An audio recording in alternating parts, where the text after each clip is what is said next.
자, 할렐루야. 자, 오늘 이기범 선교사님 사역지 창구해라 A지에 왔습니다.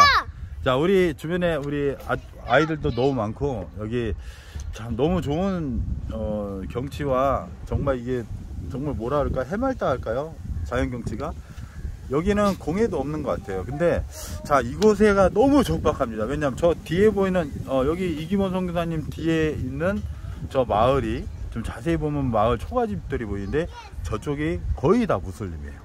그리고 바닷가입니다. 자, 이곳에 정말 어떻게 교회가 세워졌을까, 또 어떻게 교회를 세우려 했을까, 정말 그게 정말 듣고 싶거든요. 자, 이기범 선교사님, 자, 인사 한번 해주시고요. 예, 안녕하세요. 저 이기범 선교사입니다. 네. 자, 이곳에 어떻게 오게 됐고 어떻게 처음에 교회를 세웠던 그 배경만 좀 나눠주시죠. 예, 처음에 사실 저는 이제 그 2년 동안 탄자니아 연합대학교라는 대학에서 2년 동안 사역을 하고 사실은 사역을 하면서 하나님이 주신 사명의 자리는 아니었어요. 그 자리가. 이제 하나님께서 이곳을 인도해 주셨는데 이 주변에 계신 선교사님이 저를 인도해 주셔서 이곳에 처음에 오게 됐습니다. 그러니까 그때가 한 7년 정도 전이었죠. 7년 정도 전에 처음 이 마을에 이제 오게 됐습니다. 자, 그때 여기 그 갯벌이 물이 허벅지까지 차 오잖아요. 그러면 차가 들어올 수가 없는 그런 곳인데 여기 이 마을에 또 물이 없다고 했었잖아요. 근데 뭐 여기 물탱크가 세워져서 뭐 이렇게 됐다. 그걸 좀 얘기해 주시죠. 예. 처음에 어떻게 그러니까 처음에 이제 이 마을에 들어와서 이제 사역을 시작하려고 하는데 이곳은 이제 아시는 것처럼 여기 이제 거의 90% 이상이 무슬림 마을이거든요. 그래서 처음부터 교회를 바로 하지 않고 처음에는 마을 사람들의 민심을 얻기 위해서 저희 아내하고 유치원, 움막에서 유치원으로 시작을 했어요. 아이들을 유치원에서 가르치기 시작하고 유치원에서 한 6개월 정도 가르치다가 하나님께서 어느 날 갑자기 그 감동을 주셨어요. 예배를 드리라는 감동.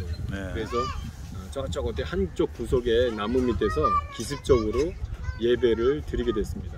그때 뭐라 이렇게 해코지라는 사람 사실 없었나요? 저도 그때 언어도 안 될 때였었고 그리고 무슬림들이 방해할까봐 사실 막 부들부들 떨면서 그것도 종이에다가 이제 적어가지고 부들부들 떨면서 근데 이제 아이들은 우리가 이제 유치원을 했기 때문에 아이들이 뭐 동네 아이들은 다 왔죠. 그래도 어른들은 한 10대 명 오더라고요. 그래도 10대 명 뭐 하나 보려고 10대 명 오는데 제가 꼭 설교를 시작하는 순간에 시작하고 나서 조금 있으니까 예수 그리스도가 나오잖아요. 설교에. 그렇죠. 예수 그리스도가 나오니까 이제 어른들은 나가더라고요. 근데 어른 중에 한 명이 남았는데 그 한 사람이 에이즈 환자였는데 그 한 사람이 예배 끝나고 그날 예배의 은혜를 받아서 자기 집 앞마당에다 교회를 세우면 어떻겠냐고 해가지고 6개월 만에 이제 운막교회가 세워지게 됐죠. 이 마을 초입에 있는 이제 커다란 물탱크 있는 거기죠. 거기가 저쪽 마을 안쪽에 있어요. 마을 안쪽에 마을 깊숙한 곳에 그 형제 앞마당이 비어 있었거든요. 근데 그 앞마당에다 운막으로 처음에는 운막으로 시작하게 됐습니다. 그렇게 시작하고 이제 거기서 예배를 한 6개월 이상 드렸던 것 같아요. 그러다가 어떻게 여기 그래도 어떻게 왔다 갔다 해서 여기 중간에 교회 오기 전이 다 갯벌 물도 차 있고. 아니 그때는 처음에는 이제 차도 없었잖아요. 그래서 이제 오토바이로 들어오고 또 갯벌을 바닷물이 들어왔을 때는 걸어오고 뭐 이런 식으로 해서 사역을 하는데 초창기에는 그 사실 뭐 여러 가지로 어려웠죠. 여러 가지로 쉽지 않았어요. 그리고 그래도 무슬림인데 여기에 이렇게 교회 센터들, 이게 어떻게 보면 여기가 센터가 된 건데 교회 지을 때 저 마을에서 동장이나 이런 사람들이 반대하지 않았을까요? 예, 아니 근데 저희가 오자마자부터 여기 유치원이 있었거든요. 음악 유치원이 있었는데 이 마을이 너무 오지다 보니까 선생님이 안 오는 거예요. 선생님이 며칠 나오다가 힘드니까 들어오기가 너무 힘들고 그러니까 안 오고 하다가 유치원을 더 이상 못하고 현지 선생님이 없어서 못하고 있는 가운데 있는데 저희가 들어와서 유치원을 하니까 마을 동장부터 시작해서 반장들이 저희를 되게 좋게 봤죠. 그게 하나님의 은혜였던 것 같아요. 왜냐면 만약에 유치원이 현지 선생님이 하고 있었다 그러면은 제가 마을에서 이렇게 환영받을 수가 없었어요. 근데 유치원이 거의 포기된 상태였기 때문에 네. 저희를 되게 저 뒤에 지금 놀이터에 있는 애들이 네. 지금 저기 있는 애들이 네. 유치원 애들인가요? 그렇죠. 유치원에 아. 아이들. 야, 참. 근데 여기 처음 들어올 때 그 무슨 폭동 같이 일어나고 물 부족하다고 막 예, 그랬잖아요. 예. 그건 어떻게? 이제 들어온 지 얼마 안 돼서 이제 이 마을이 지금 물이 있어요. 이 마을에는 세계은행에서 네. 오지 복원 사업이라고 해가지고 네. 파이프를 연결해서 물이 나오고 있었거든요. 네.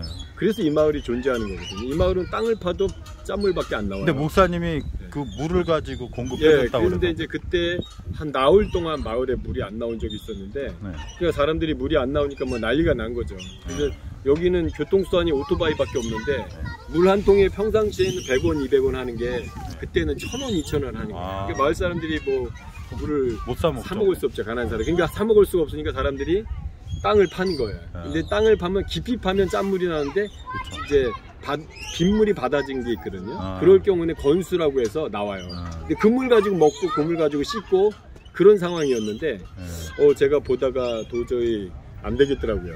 그래서 어떻게까 도움을 저도 그땐 차가 없는 상황이었기 때문에 마음은 돕고 싶었지만 도울 수 있는 능력이 없었어요. 네. 하나님, 제가 이번에는 다음에는 돕겠는데 이번에는 제가 아시는 것처럼 능력이 없어요. 그렇게 기도하고 이제 안 하려고 했는데 마음속에 그런 감동이 오는 거예요.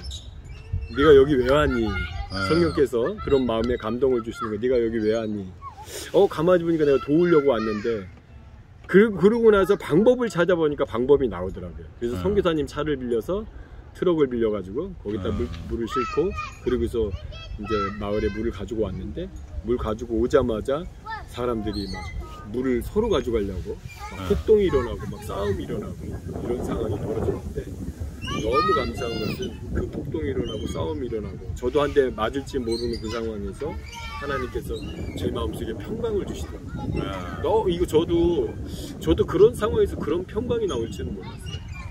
그 하늘에 주신 평강이 제 안에 싹 임하면서 내일 또 가져오겠다고 이런 얘기를 제 입술에서 또 고백하게 되더라고요.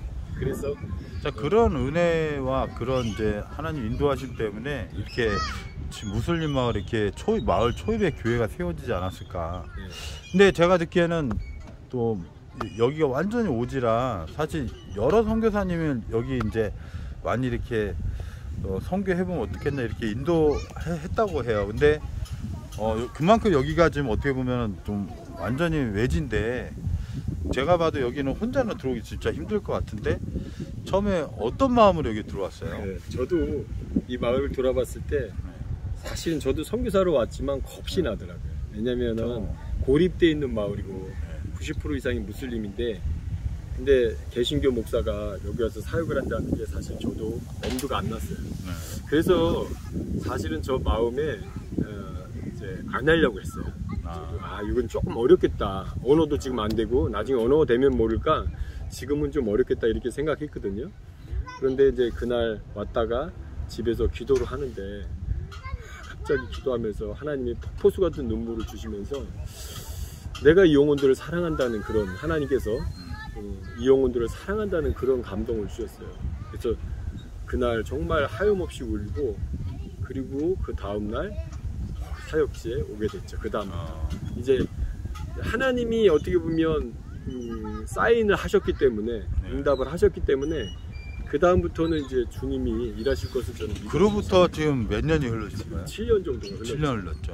야, 그리고 나서 여기를 개척하시고 그 다음에 이제 또 창고에라 음링고틴이 교회 또 그 지역의 교회가 세워지고 또 여기에 이제 세 번째 교회가 여기서 조금 떨어진 창고에라 B교회. 그렇게 해서 이제 지금 이제 좀 있으면 이제 교단도 준비하고 있고요. 이제 좀 있으면 교단 등록이 되지 않습니까? 어떻게 보면 이제 진짜 이런 무슬림 지역에 이런 오지에서 교회가 이렇게 시작이 되니까 이제 교단까지도 하나의 역사한 것 같은데, 그러니까 앞으로의 포부가 있다면 여기 교회를 통해서 어떤 이제 포부를 갖고 계신가요? 저는 이제 개인적으로 이제 지금 현재 3개 교회인데요. 제가 직접 하는 교회를 더 세우는 거는 이제 뭐 하나님께서 또 인도하시면 하겠지만 이제 저 개인적으로는 이제는 이제 세 번째 지금 세울 센터 창고헬라 비교회 센터 선교 글로벌 선교 훈련 센터 그 선교 훈련 센터를 만들어서 이제는 그 선교사로 파송할 제자들을 그곳에 양성하고 그리고 어린 아이들 중에 믿음에 반응하는 아이들 집중 훈련해서 이제 다음 세대 사역에 저도 올인하려고 합니다. 근데 그런 마음이 있었는데 우리 신바울 선교사님 오셔가지고 저에게 막 다음 세대의 불을 계속 그렇죠. 집어넣는 거예요. 그래서 불을 지폈죠. 저도 그 이제 다음 세대 어차피 탄자니아에 이제 다음 세대를 위해서 저도 사역에 올인하기로 이렇게 결단하고 지금 계획하고 있는 가운데 있습니다. 그 다음 이제 글로벌 이제 선교 센터라고 하셨죠? 네. 예, 그거는 이제 저도 동참을 했는데 일단 그 훈련 센터에 대한 또 하나님의 주신 은혜가 있는데 그거는 이제 다음 편에 우리가 이제 창고해라 B에 가서 아예 직접 가서 한번 다시 또 은혜를 나누도록 하겠습니다. 오늘은 여기까지 하겠습니다. 감사합니다. 할렐루야. 할렐루야. 예.